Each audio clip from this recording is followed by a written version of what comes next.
Berawal dengan hobinya menonton kejuaraan MotoGP, membuat Aini membuka usaha penjualan dan penyewaan motor balap mini yang bisa dikendarai oleh anak-anak.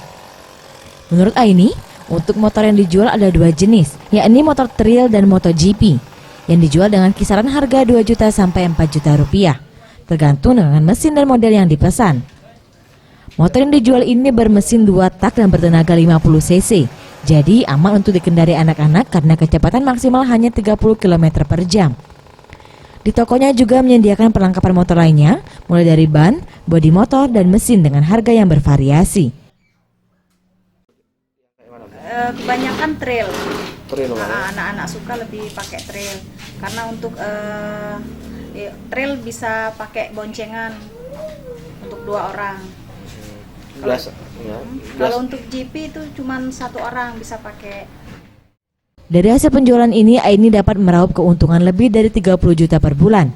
Dan ia juga menyediakan jasa merental motor balap ini dengan biaya Rp20.000 per 10 menit. Pada Satria, Sriwijaya TV.